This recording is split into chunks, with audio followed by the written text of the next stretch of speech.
Bismillah, alhamdulillah, wa sallallahu ala rasulillah. Just to backtrack real quickly, about Darwin's book, the title, usually people know it as The Origin of Species or on the Origin of Species.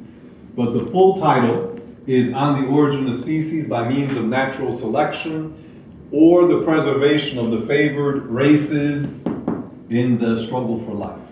So a lot of the Europeans, this is in the 1800s, they use this book to justify what they did to the different people, the Europeans, what they did to different people that they colonized. Because they considered themselves to be what?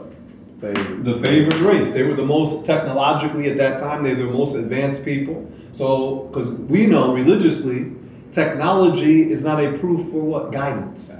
But because their worldview is based what? On materialism. They saw themselves as the most technologically advanced society at the time, so they considered them to be the favored race.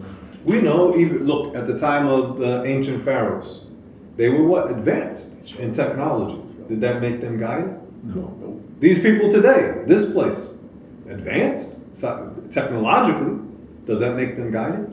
No. So advancement in technology is not a proof for guidance. The guidance is in the guidance, meaning that the person obeys Allah Ta'ala. That's the guidance. So again, even from the general societal point of view, many of the people who are wealthy and have a lot of power and influence, don't the masses of the people resent them? Yep. Aren't many of these powerful people, aren't they corrupt? Clearly they are, many of them, not all of them maybe, but many of them are what? Corrupt. Openly corrupt. Clearly corrupt. So the fact that they have power, prestige, they can command what? Technology, meaning that they have people working for them who know about technology, does that mean that these people are guided? No. So be aware that technology is not a proof for guidance. The flip side is religiously, it is a what? Communal obligation for the Muslims to be at the forefront of technology. This is a communal obligation, and the fact that we are backwards technologically, this is not a fault in the religion, this is a fault of ourselves. Because we are not keeping up with this communal, it doesn't mean every individual, but you need to have Muslims who keep up with technology, because if you don't, then this will affect the honor of the Muslim. The Muslim, you see a lot of Muslim countries now, they beg to the Western countries for this, and they're backwards, they can't defend themselves. So this what? Destroys your honor. So if you keep up with technology, then this what? Keeps your honor from being harmed. From being harmed. But again, the technology itself is not a proof for guidance. It's not a proof. It's the wealthy person with all kinds of people have all these gadgets and stuff like this. Does that mean the person is guided? No, even from anybody's standard. So, but it's still, in spite of that, it's not a proof for guidance, but it is a requirement for the Muslims to keep up with technology. Is that clear? Okay, so let's just kind of backtrack on this issue of Darwin, because from this book, it didn't start it, but it helped their propaganda. They said, well, since we are dominating all of these people, we have more advanced technology than these other people, then that means we are what? The favored race, and we are superior to these other people. And since they are inferior to us, then we can what? Wipe them out. Because it's about the struggle for life. According to what they claim, these inferior people that we are dominating don't deserve to have what? Life. That's what it led to. How did they annihilate the people here? The native people. All over the world they annihilated people. In the name of white supremacy. So that's just a little background about that. Inshallah, now let's talk about the miracles and the karamat. Inshallah, I think today we'll just get through talking about the miracles. So let's define Islamically the miracle. Islamically, what is the miracle? How do we define the miracle? So we'll define it. What are the conditions of a miracle? It is extraordinary. Some can't be matched. We'll get to step by point by point. Okay. So one of the conditions is that it is something extraordinary.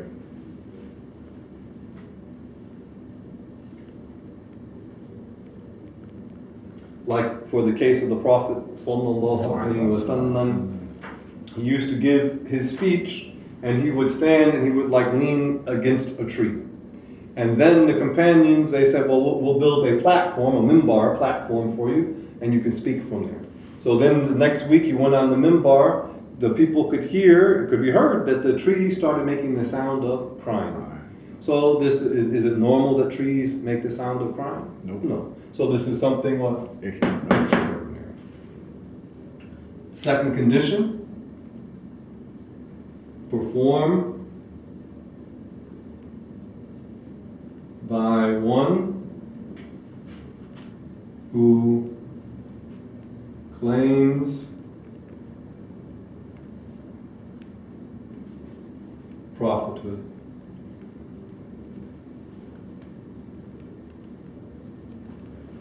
Performed by one who claims to be a prophet.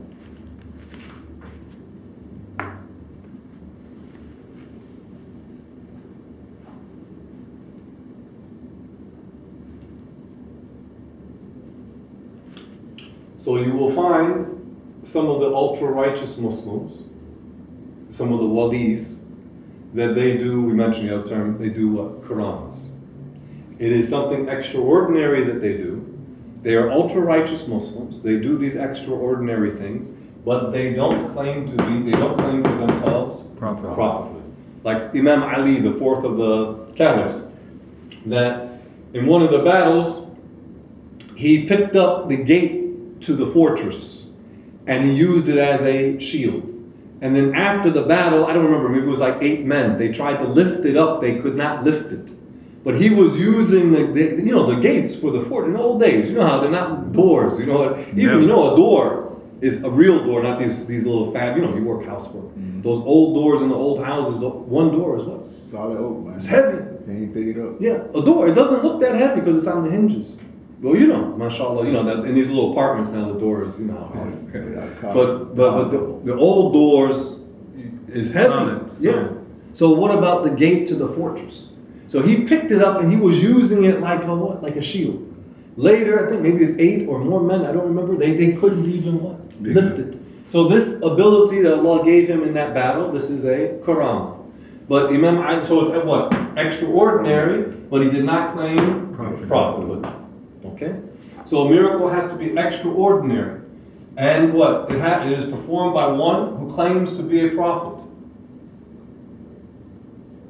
It can't be matched or outdone by an opponent. It can't be matched or outdone by an opponent. If he claims to be a prophet, and he's going to do this thing he claims to be a miracle, then no one who opposes him could what? Match it or outdo it.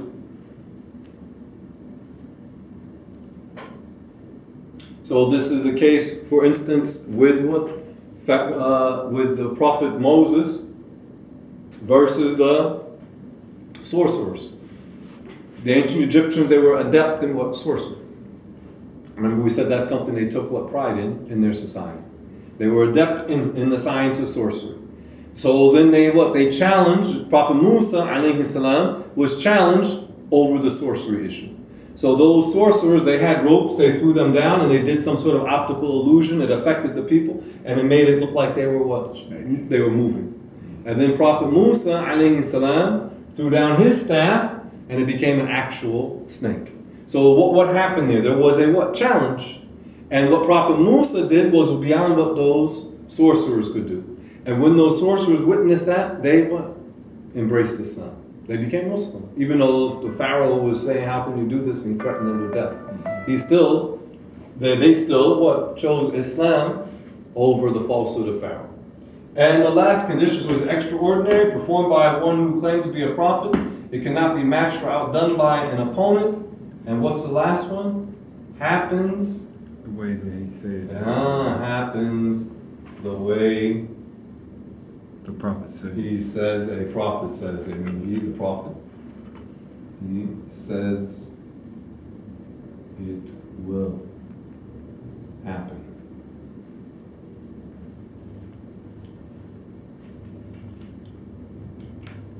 So those are the conditions. So a miracle is not, in English, sometimes people use the word miracle loosely. That's why we're saying, what, this is the Islamic definition of miracle. Sometimes a person, they'll say, oh, I don't know, he dunked from the top of the key. Say, that was a miracle he did that. Or the team, you'll hear them say, there was a miracle comeback, right? Yeah. Team will be down by 4 touchdowns in the last quarter, and they come back and win. So they say, that was a miracle comeback. No, it's not. Islamically, it's not a miracle. It means it's something what? Incredible. Not the usual way things happen, but it's definitely not a miracle, Islamically speaking. So the miracle has to be extraordinary, performed by one who claims to be a prophet. It cannot be matched or outdone by an opponent, and it happens the way he says it will. So let's take the case of Musaylima. Musaylima al-Kadhdhab, the liar. He claimed, he lived at the time of Prophet Muhammad sallallahu alaihi wasallam, and he claimed to be a prophet. So he did something that was what? Extraordinary. What happened is a man came to him and he was blind in one eye, and he asked Musaylima to heal him. So Musaylima put his hand on him, and now the man went blind also in the what? Other eye. So was that something out of the norm? Yes. Okay, usually you put your hand on somebody and don't go what? Blind. So it was something extraordinary. Did he claim to be a prophet? Yes, he claimed to be a prophet. This issue there was no challenge in it, but it happened. Did it happen the way he said it will happen? Nope. It happened opposite to what he intended, and it what exposed him as a what? Liar. You follow? So it happened opposite to the way that he claimed it was going to happen. So the miracle Islamically has these conditions. And we'll mention, just to review what we talked about over the last few weeks, when we talked about the what? Sources of knowledge. Right? Mm-hmm. And we mentioned about the rational judgments, which we talked about a whole bunch of times.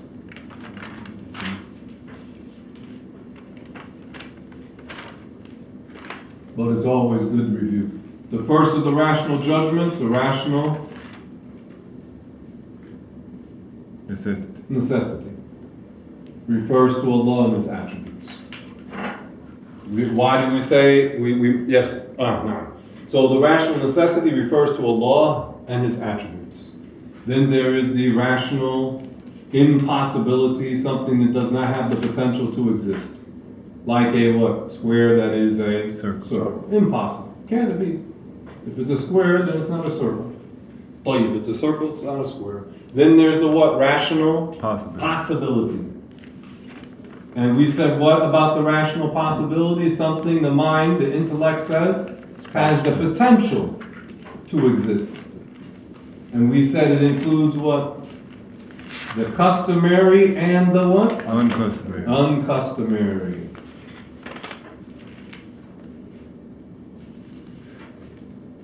And the miracles, they fall, that what is extraordinary, let's say the miracle, falls under what is uncustomary. It is possible, but it is what? Uncustomary. And what the materialists, they get confused, and they think that something which is not familiar to them is impossible. So they confuse the what? The unfamiliar with the impossible. They'll tell you, this can't happen.